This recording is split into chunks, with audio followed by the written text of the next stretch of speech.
આપણે આ carbon facial કરીએ છીએ. હવે એનાથી વાસ્તવિક શું ફરક પડશે ખબર તને? કાર્બન ફેશિયલમાં તારું જે ઓઇલ બહુ સિક્રેટ થાય છે ને, જેનાથી તને ખીલ થાય છે ને, એ ઓઇલ સિક્રેશન ઓછું થઈ જાય. એટલે એનાથી તમારા ખીલ જે બનવાની પ્રોસેસ હોય એ ઓછી થઈ જાય.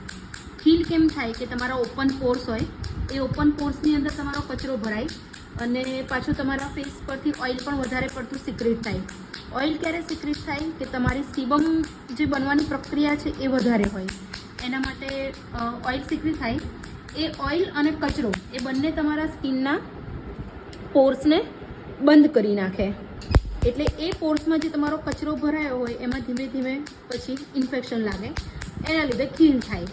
એટલે હવે આપણે જે કાર્બન ફેશિયલ કરીએ છીએ એનાથી તમારી સ્કિનમાં જે ઓઇલ પ્રોડક્શન હોય એ ઓછું થઈ જાય અને પ્લસ તમારી સ્કિનના જે ઓપન પોર્સ હોય એ પણ મિનિમાઇઝ થાય. એટલે તમારી જે અંદર કચરો ભરાઈને જે ખીલ થવાની પ્રોસેસ હોય એ બંધ થઈ જાય.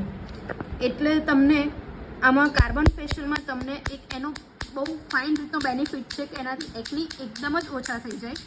બીજું પ્લસ કે એમાં તમારી ગ્લોઈંગ સ્કિન બહુ ફાઇન થાય. આનાથી તમારા ફેસ ઉપર ગ્લો પણ આવે અને આની અસર તમારી 1 મહિનો 1.5 મહિનો રહે.